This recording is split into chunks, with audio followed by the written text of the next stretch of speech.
بسم الله الرحمن الرحيم الحمد لله نحمده ونستعينه ونستغفره ونعوذ بالله من شرور أنفسنا ومن سيئات أعمالنا من يهده الله فلا مضل له ومن يضلل فلا هادي له وأشهد أن لا إله إلا الله وحده لا شريك له وأشهد أن محمدا عبده ورسوله أما بعد فإن أحسن الكلام كلام الله وخير الهدى هدى محمد صلى الله عليه وسلم وإن شر الأمور محدثاتها وكل محدثة بدعة وكل بدعة ضلالة وكل ضلالة في النار. Inshallah, in this series of lessons, we're going to go through an explanation of Nawawi's 40 hadith, the well-known and famous Al-Arba'een Al-Nawawiyya, 40 hadith compiled by Nawawi. And this explanation is taken from the noble Sheikh Salih al-Sheikh, and he has an explanation which is not it's not like a detailed and exhaustive explanation of 40 hadith. It's more it's a type of explanation where it highlights the principles and the which are found in these ahadith. So he highlights the various principles, the usul and the qawaid, the foundations and the principles which he highlights and extracts from these ahadith. And in this explanation initially was a series of recorded lessons, and I have here with me the printed version, the book. And in the introduction, the author, the Sheikh Salih al-Sheikh, he mentions a few points. From them is the issue, the general issue of seeking knowledge, and how a student of knowledge, that basically the way that he should seek knowledge is to do it in stages, and in progressive stages, in small steps, and that this is better in terms of a person being able to retain the knowledge, because as the Imaam Ibn Shihab al-Zuhri and Sheikh Salih al-Sheikh quotes from him, he said that whoever acquires knowledge in a single go, man rama al-ilma jumlatan dhahaba anhu jumlatan, that whoever acquired knowledge in a single go, he will lose it in a single go. Wa innama yutlabu al-ilm ala marri al-ayyam wal-layali, that indeed knowledge is sought over the passing of days and nights. So the Sheikh says that a student of knowledge, who should begin with the small books, the short and the small books which mention the usul, the foundations, and he acquires this knowledge in like small stages. And when he proceeds in this manner, then he will be able to, like, just for example, like he does with reading and with speaking, he begins first of all with the basic sounds, or with the basic the writing, and then over time, as he improves steadily and in stages, he then becomes very precise in his speech and in being able to write. So knowledge is exactly the same. It's just like a person learning to speak and a person learning to write. It's exactly the same. That from knowledge are those which are the small aspects of knowledge, and from knowledge are those which are the great and the serious elements of knowledge, which require a great deal of understanding. And so the Shaykh says that the reason why this is the case, because this knowledge itself is from Allah subhanahu wa ta'ala and from the Messenger sallallahu alaihi wasallam. So in that sense, there is nothing from this knowledge which is really which we consider to be light and easy, in the sense that it's light and something insignificant. And the Shaykh mentions a narration, a quotation from Imam Malik rahimahullah, when it was said to him that some issue was mentioned, and it was said to him, هذا من العلم السهل, that this knowledge, this is from the easy knowledge, or the light knowledge. And so Imam Malik replied, there is nothing in the knowledge of the Quran or the Sunnah which is easy or which is light. Rather it is, as Allah the Mighty Majestic said, Inna sanulqi alayka qawlan thaqila. Indeed, we shall send upon you qawlan thaqila, a very weighty word or a heavy word. So the Shaykh says that knowledge, the Shaykh says that the person, the Shaykh then makes a point from this quotation. He says that the knowledge, when a person has this view of knowledge, that it's something that is weighty and heavy and perhaps has an element of difficulty towards it, then he will indeed acquire this knowledge. Right? If he gives this, if he has this perception of knowledge. And as for the person who treats issues as if they're like very light and very easy, so he says, for example, this is easy and this is understood and this is imaginable and this is understood and whatever, and then in this manner, he passes through it like as if it's very quickly and very hastily. Then this person, he will lose a great deal. A great deal will pass by him and he won't even acquire it. So the Shaykh then says that basically, emphasizing again that when we seek knowledge, then it's important that we seek it in stages and in gradual stages, and we have a very clear methodology that we follow when we seek knowledge, and that we don't treat it as if knowledge is something very light and easy, and when we treat knowledge as if it's serious, something that's weighty, something that's heavy, something in which difficulty is involved, then this is better in terms of being able to understand it and being able to remain firm upon it and being able to continue, as a student of knowledge. And the Shaykh says that knowledge, if it's not attended to and a person doesn't, keep attending to it, then it will be lost. It will eventually be lost.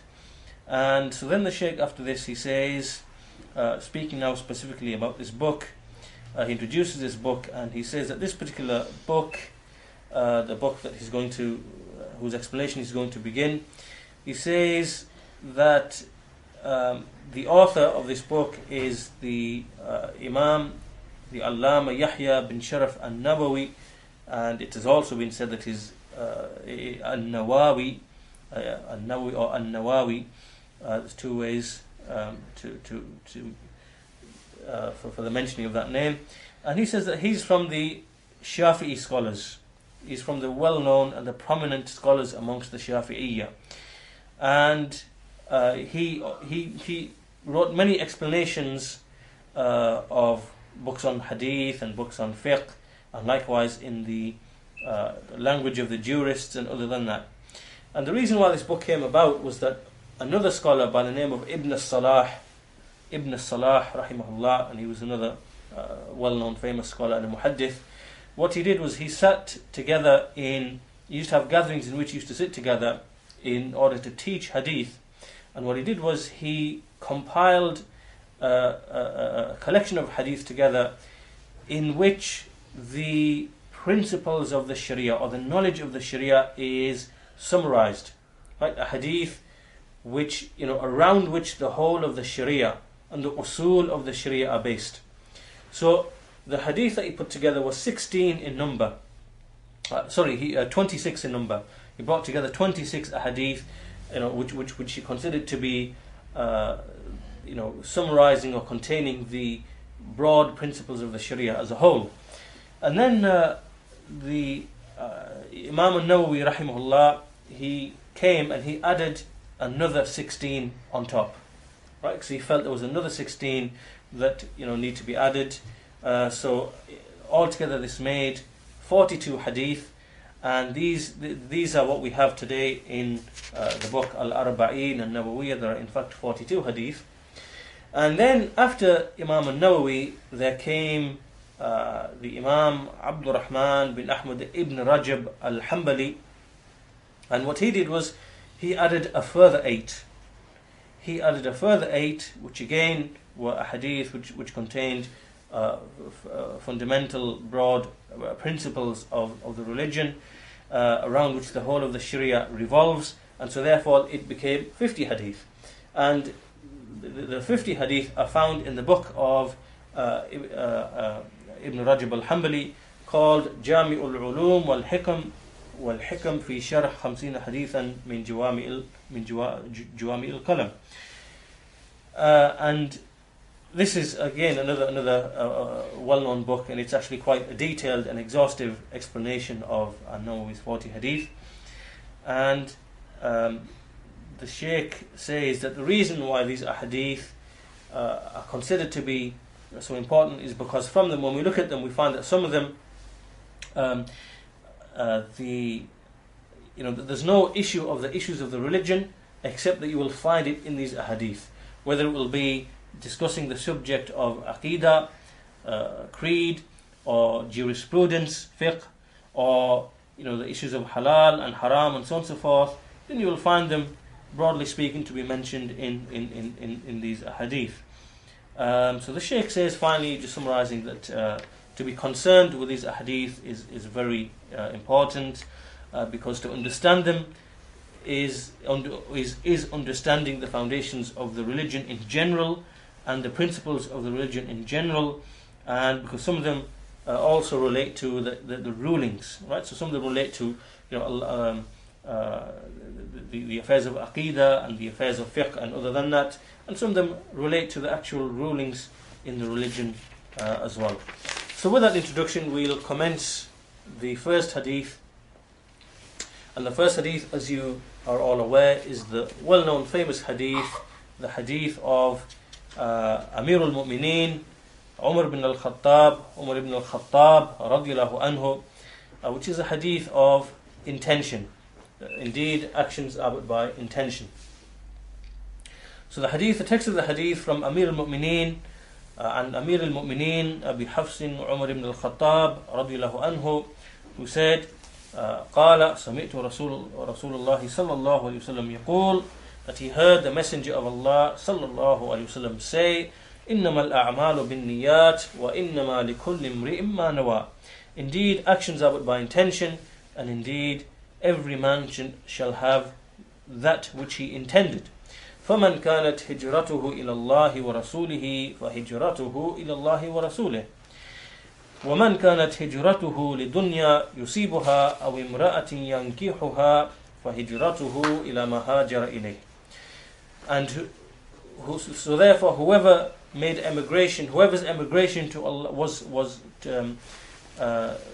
to Allah and His Messenger, then his emigration is indeed to Allah and His Messenger.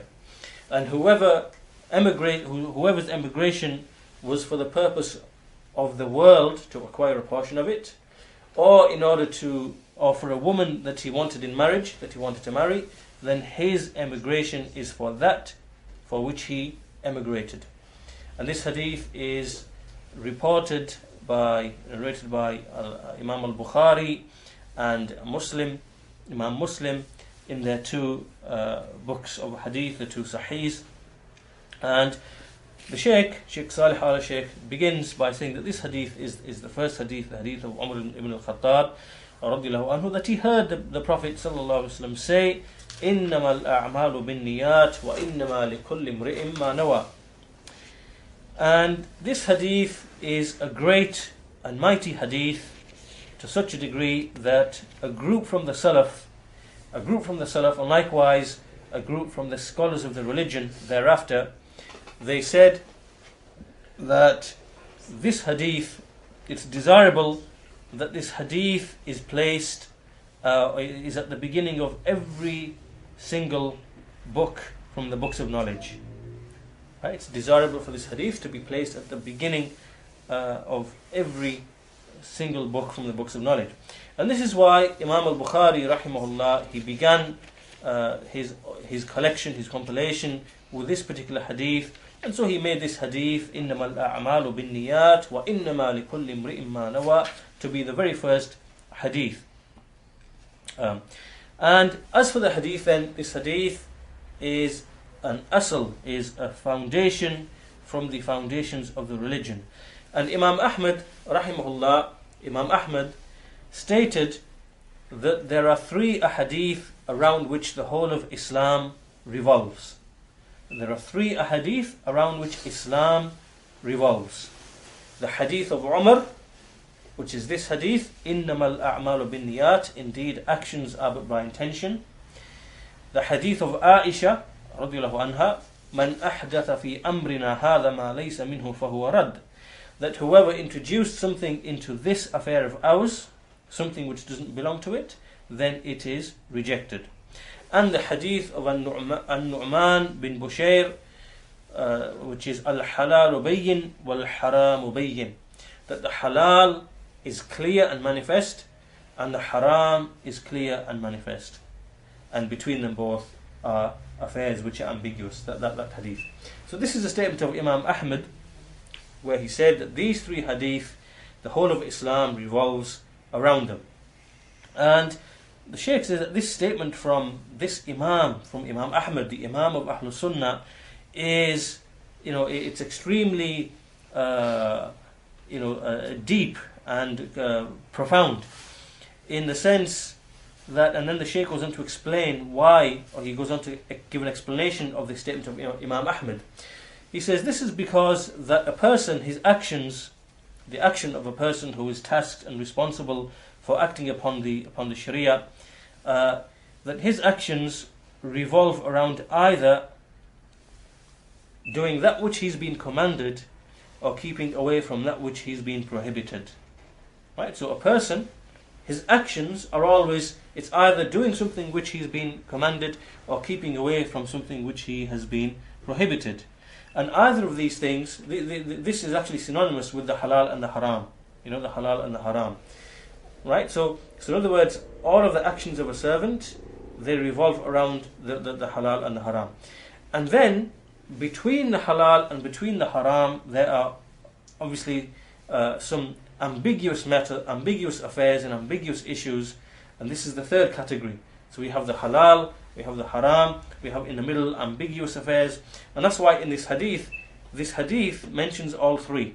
The hadith of An-Nu'man bin Bushair, because in the hadith there occurs Al-Halal Bayyin wal-Haram Bayyin wa baynahuma umurun mushtabihatun, that the halal is manifest, the haram is manifest and clear, and between them both are affairs which are ambiguous. And so therefore we can see that this hadith has comprised, or it contains all of the actions, right? It's got the halal and the haram and even the affairs which are ambiguous, right? So that therefore covers all of the actions that a person can perform. Next, these actions that we perform outwardly, right? Those things which are obligatory, those things that we've been commanded, so therefore we perform them, and those things that we've been prohibited from, so therefore we keep away from them. Then whether these actions are correct or not, right? The correctness of these actions, which this hadith of An-Nu'man bin Bushair has mentioned, these actions, the correctness of these actions depends upon the existence of the niyyah, the existence of the intention.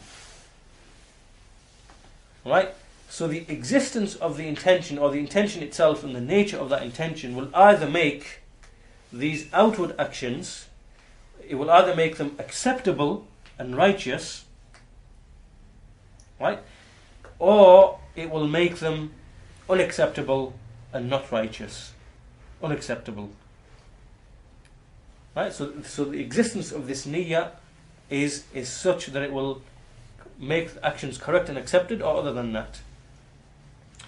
Right? So the Shaykh says, on top of this, so we have the actions themselves, we have the niyyah, and then on top of this, these actions that we've been asked to perform, which Allah's made obligatory, from the wajibat, from the obligatory affairs, or the mustahabbat, the recommended affairs, then there has to be some sort of scales of balance. There has to be some sort of outward balance by which we can judge an action to be correct. Right? The outward action when it's performed. There has to be a balance. or there has to be a scale. Otherwise, any action could be considered to be righteous and worship. And this is why the third hadith, the hadith of Aisha, Man amila amalan laysa alayhi amruna fahuwa rad, that whoever did an action which is not in agreement with our affair, then it is rejected. This is a hadith reported by Muslim, similar in wording to the hadith that was mentioned earlier on. And this hadith outlines or explains that there's a criterion for acceptance of these actions, which is whatever is in accordance with the Sunnah.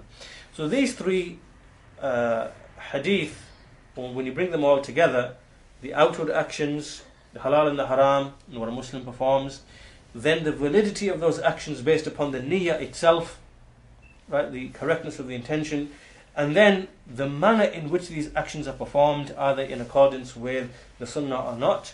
Right? This is why you can see that this essentially covers the whole of Islam, in the sense that it deals with ikhlas, sincerity to Allah in actions. It deals with all of the actions themselves, meaning everything that comes into Iman, all of the actions, and it deals with the following of the Sunnah, making ittiba of the Sharia as opposed to what is besides it. So worshipping Allah based upon what He Himself legislated, as opposed to worshipping Him based upon that which He didn't legislate. So this is why the statement of Imam Malik, Imam Ahmad, rahimahullah, is very profound, in the sense that he stated that these three hadith, the whole of Islam revolves around them. So then the Shaykh continues and he says that this hadith, the hadith of actions, the innamal a'malu bin niyat, the hadith, indeed actions are by intention, that a Muslim, that a person, he is in need of it in every single thing. Right? So whether it is, he's in need of it, for example, in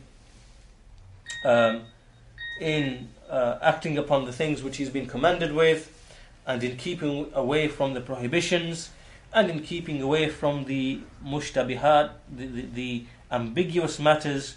And this is why this hadith is very important, because no matter what situation a person might be in any of the affairs, like for example, he might be facing an obligation, he might be facing or doing something which is mustahab, he might be facing something which is prohibited, which is haram, right? So he keeps away from it, or it might be disliked in the Sharia, right? Or the affair could be something that's like ambiguous or not clear, so he abandons it.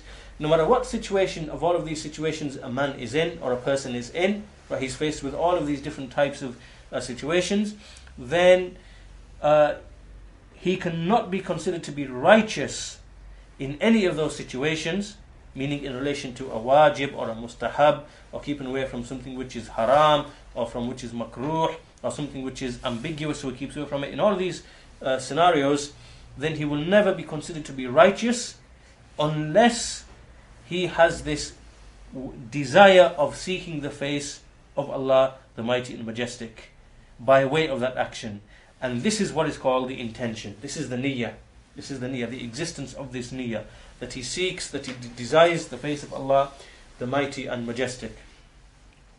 So this is why the Prophet ﷺ said, إِنَّمَا الْأَعْمَالُ بِالنِّيَّاتِ, indeed actions are by intention. It's also been narrated in an alternative way, إِنَّمَا الْعَمَلُ بِالنِّيَّةِ, indeed action is by intention. This is in the singular. In the first version, إِنَّمَا الْأَعْمَالُ, indeed actions, which are in the plural, بِالنِّيَّاتِ, by intentions in the plural. Here, إِنَّمَا الْعَمَلُ بِالنِّيَّةِ. And likewise in another version, إِنَّمَا الْأَعْمَالُ بِالنِّيَّةِ, indeed actions are by the intention. So there are different wordings, but the meaning is the same.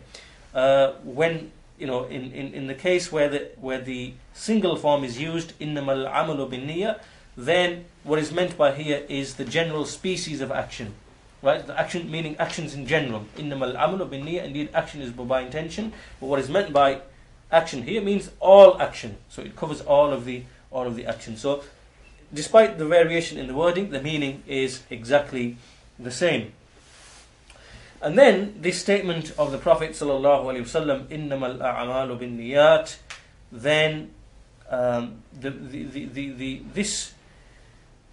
meaning here is because of the particle that's used, innama at the beginning. So instead of just saying al-a'malu bin niyat, the Messenger said innamal a'malu bin niyat. And this particle or this word at the beginning, innama, then it's a particle which is used in order to denote comprehension. Comprehension on the one hand, or a restriction on the other hand. So for example, what it means here is that all of the actions, so first of all it covers all actions, right? Comprehensively covers all actions. And secondly, that it means that actions are tied to the intentions. They are restricted to the intentions, right? So meaning that the outcome of the action is restricted to the underlying intention, right? So meaning that actions are restricted to the intentions behind them, and the intentions behind them determine the true nature of these actions.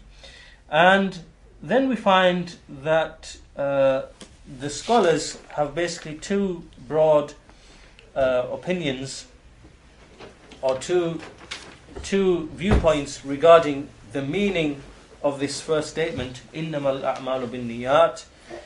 So some of the scholars say that what it means, that what is meant here by actions by intention, that it means that the acceptance of an action and an action being correct is based upon the intention, right? So this is the first view, right? That what this hadith means, or what this wording means, is that the actions themselves, their correctness and their acceptability is based upon the intention behind them. And as for the second part, وَإِنَّمَا لِكُلِّ امْرِئٍ مَّا نَوَى, then what this means is that a person will be rewarded for the action that he did in accordance with the intention behind it, right? So the actual reward is based upon the intention behind that action. So the first half of the hadith, إِنَّمَا الْأَعْمَالُ بِالنِّيَّاتِ, explains that actions are restricted in the way that they are treated and judged by the intentions behind them. In the second half, وَإِنَّمَا لِكُلِّ امْرِئٍ مَّا نَوَى, that every man will be rewarded based upon what he actually intended. And so then the Shaykh continues and he says, likewise the lam in وَإِنَّمَا لِكُلِّ امْرِئٍ مَّا نَوَى, وَإِنَّمَا لِكُلِّ امْرِئٍ مَّا نَوَى, that the lam here, لِكُلِّ امْرِئٍ, this lam it denotes the lam of possession, in the sense, in a similar sense to when Allah says in the Quran, وَأَنَّ لَيْسَ لِلْإِنسَانِ إِلَّا مَا سَعَى, that man shall have nothing, that there is nothing for man except that which he strived for. So in this hadith the wording is the same, وَإِنَّمَا لِكُلِّ امْرِئٍ مَّا نَوَى, meaning that the reward of his action, that's what he will possess, that's what he will receive. Right? So whatever he intended by way of his action, then that reward will be his. Then that will be his. He will receive that reward. This is a statement of a group of the scholars regarding this opening part of the hadith. Another group of scholars, they said that what this really means, or what this statement means, is that it explains that what gives rise to an action is the intention, right? So in other words, what they are basically saying is that when a person has an intention, right, that intention arises initially in his heart, and then eventually that will result in an action. So in other words, no action was performed by anybody except that he had a desire for it and an intent for it, and this is obviously the same as the niyyah, right? So in other words, what this other group of scholars are saying is that this hadith basically is explaining how do actions arise, what are the causes of actions. The causes of actions, so whether these actions are righteous, whether these actions are evil or corrupt, or whether these actions constitute obedience or disobedience, then the second group, what they are saying is that irrespective of what the action is, the hadith is just explaining that all actions, irrespective of what they are, they arise as a result of an intention and a desire that is found in the heart of a person. And so this is what they say.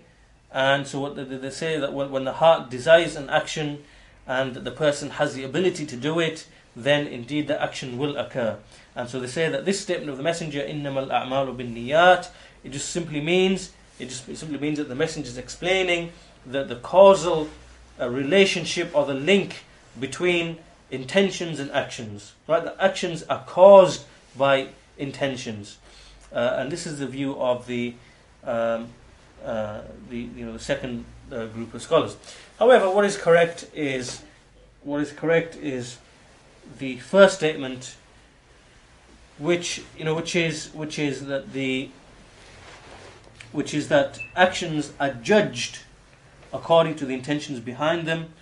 The Shaykh explains that this is the correct viewpoint and the correct opinion, and this is because the intent behind this hadith is an explanation of what the Sharia desires or what the Sharia requests. Right? The Sharia requests from us that we make our actions sincerely and purely for the sake of Allah. This hadith is an explanation of that.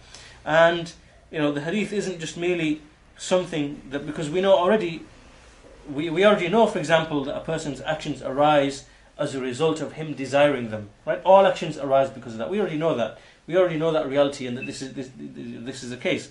So it would be redundant for this hadith to be just, for the Messenger to just mention this as a statement of fact. It wouldn't make any sense. Rather, what is correct, or the correct view, is that the statement of the Messenger sallallahu alaihi wasallam is from the angle of explaining that actions are judged by the intentions behind them. So now that we've correctly established the intended meaning behind this statement, إِنَّمَا الْأَعْمَالُ بِالنِّيَّاتِ وَإِنَّمَا لِكُلِّ امْرِئٍ مَا نَوَى, then exactly what are the actions? إِنَّمَا الْأَعْمَالُ, what exactly are the actions then? Al-a'mal is the plural of amal. A'mal, actions, is the plural of amal, the singular form, action. And what it refers to is everything that arises from a person, every single action. So it would include statements and it would include actions. Right? So everything which emanates from a person, whether they are statements or whether they are actions, whether it is the statement of the heart, speech of the heart, or action of the heart, whether it is a statement of the tongue, or whether it is actions of the limbs, then a'mal referred to here in the hadith, then all of it enters into that. All of it enters into that. So the Shaykh says that when the Messenger sallallahu alaihi wasallam said innamal a'malu binniyat, then everything that is connected to iman, everything which is connected to iman, as we know, is speech, belief, speech and action. Speech is speech of the heart and speech of the tongue, and action is action of the heart and action of the limbs. Then all of that enters into al-a'mal as occurs in this hadith, because iman, as the Shaykh says, iman qawlun wa amalun is speech and action, qawlul lisani wa qawlul qalb, qawlul lisani wa qawlul qalb, speech of the tongue and speech of the heart, and the action of the limbs and the action of the heart. So therefore everything which emanates from a person enters into the statement innamal a'malu binniyat. And then the Shaykh says that now that we've established obviously the niyyah and the actions and all of the actions, then we've attached the niyyah to the heart, and the place of the niyyah isn't the tongue, for example, or the limbs. Rather, the place where the intention is found is the heart.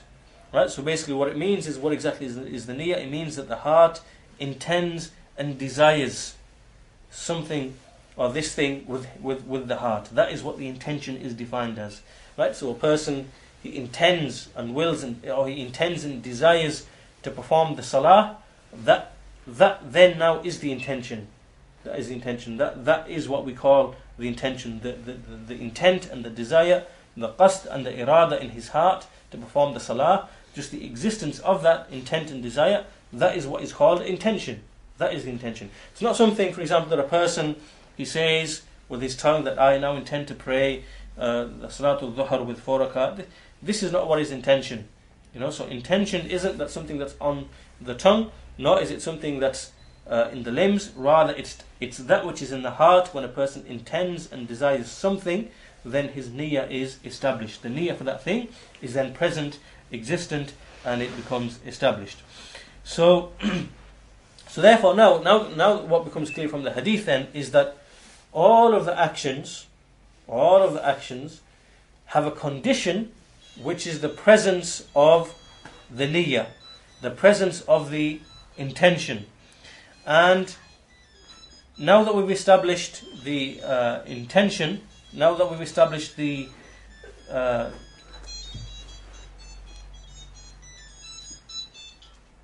presence of the intention, the next question is, what is it that a person is seeking? What is it that a person is intending? Right. So we've established that the intention must be there, but what is the nature of that intention? What is it? And the answer to it is that what is intended by it is to seek the face of Allah the Mighty and Majestic. To seek the face of Allah the Mighty and Majestic. And this is why in the Quran we find that the word niyyah itself, it comes, the word niyyah itself, it comes in a number of different words. For example, al-irada, and for example, al-ibtigha. We find that this is how niyyah is referred to in the Quran. So some examples of that the Shaykh gives. First of all, the saying of Allah the Most High, yuriduna wajh Allah. So Allah says that they seek and they desire the face of Allah. Surah Rum, Surah 30, verse 38. And likewise, the saying of Allah the Most High, yuriduna wajhah, that they seek His face. Again, the word yuridun, the word irada. Surah Al-An'am, Surah 6, verse 52. And likewise, the saying of Allah, وَاصْبِرْ نَفْسَكَ مَعَ الَّذِينَ يَدْعُونَ رَبَّهُمْ بِالْغَدَاةِ وَالْعَشِيِّ يُرِيدُونَ وَجْهَهُ.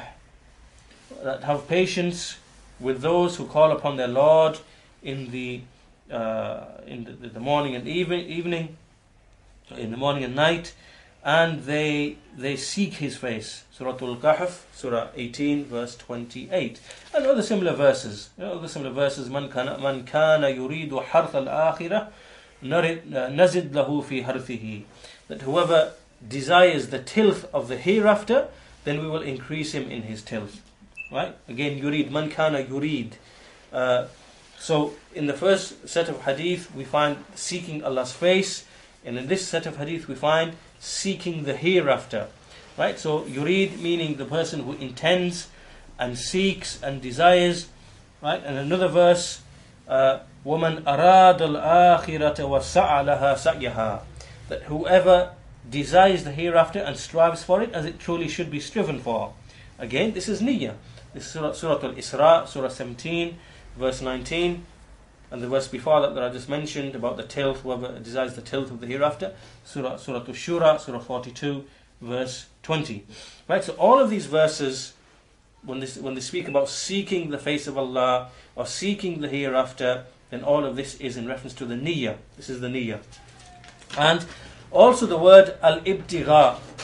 Ibtigha can be used as well. So we have irada and we have ibtigha. So Allah the Mighty Majestic says, إِلَّا ابْتِغَاءَ وَجْهِ رَبِّهِ الْأَعْلَى, which is except seeking the face of his Lord the Most High. Surah Al-Layl, Surah Al-Layl, which I believe is Surah 91 or 92, verse number 20. And likewise in another verse, لا خير في كثير من نجواهم إلا من أمر بصدقة أو معروف أو إصلاح بين الناس ومن يفعل ذلك ابتغاء مرضات الله فسوف نؤتيه أجرا عظيما. That there's no goodness in many of their secret councils or secret meetings, except for the one who commands with charity or with goodness, or who rectifies between the people. And whoever does that, seeking the pleasure of Allah, then soon shall we give him a great reward. So this is Surah An-Nisa, Surah 4, verse 114. And again, the word ibtigha used here, seeking the pleasure of Allah, again, that refers to the niyyah. So therefore, we find that in these texts that we've given by way of example, we find that the word niyyah, or the meaning of niyyah, comes often either in terms of the irada, meaning the heart's desiring something, the irada, or with the word al-ibtigha, which is the same, al-ibtigha, meaning to seek or to desire. Sometimes it can also come with the word Islam, meaning aslama, like in the Quran, man aslama wajhahu lillah, for example, turning one's heart or submitting one's heart or face to Allah, right? So it comes in all these different ways we find it in the Quran, and all of that is in reference to the niyyah. This is the niyyah. Then the next issue is the niyyah itself is divided into two types. Right, so when we find the word niyyah used in the speech of Allah, the Mighty Majestic, or when we find it being used in the Sharia in general, then this niyyah, there are one of two meanings which are intended by it. The first niyyah is the niyyah which is directed towards ibadah, towards actions of worship, towards ibadah. And secondly, the niyyah which is directed towards al-ma'bud, meaning the one being worshipped. Right, so we look at niyyah from two different angles. And niyyah as it relates to the actions of worship, and niyyah as it relates to the one being worshipped. So as for the first, the niyyah which is attached to the actions of worship, then this is what is used predominantly by the fuqaha, the jurists, when they speak about in the rulings, and when they bring, for example, the conditions, that when they say, for example, that the condition for an action or for a worship is a niyyah. First of all, the niyyah that they're talking about here is the niyyah that is directed towards the actions of worship. What does it mean? This means, all it means is to distinguish the actions of worship from each other. Right? So for example, it's the niyyah that distinguishes between prayer and charity, and between the prayer which is obligatory and the prayer which is nafal, not obligatory. The niyyah which separates between, for example, Salatul Dhuhr and Salatul Asr, because Dhuhr and Asr outwardly are exactly the same. What's the difference between them in terms of physically performing the actions of worship? The only thing that distinguishes them is, aside from the time in which they prayed, is the niyyah. A person intends his niyyah is to pray Dhuhr, and a person intends his niyyah is to pray Asr. Right, so the niyyah, one of the roles and the functions of the niyyah is to distinguish between the various acts of worship, right? Between, like these prayers, as we've said, and other than them. So this is, when we speak of niyyah from this angle, then, this is what is spoken of by the jurists in their books, and this is the niyyah that allows the heart to distinguish between one worship and another worship. Like a person comes to a mosque and he wants to pray 2 rakahs, in his heart, it's his heart that distinguished by way of the intention, it's his heart that's distinguished these 2 rakahs as being the rakahs of greeting the masjid, the tahiyatul masjid, right? Or are they the 2 rakahs which are from the rawatib, from the prayers that you pray along with the obligatory prayers, So it's the heart that distinguishes between these various types and forms of worship. So the heart distinguishing between one type of worship and another, this is also called the niyyah, and this is what is spoken of by the fuqaha, by the jurists in their books when they speak about the affairs of fiqh and the conditions of the performing the obligations and things like that. The second type, which is the niyyah that's directed towards the one being worshipped, then this is what we often refer to using the word ikhlas. Right? So when we speak of ikhlasul niyyah lillah, ikhlasul qalb, ikhlasul deen, ikhlasul amal, making the niyyah, being sincere to Allah, making the deen sincere to Allah, making action sincere to Allah, then this is what we speak of commonly when we speak of ikhlas and tawheed and so on and so forth.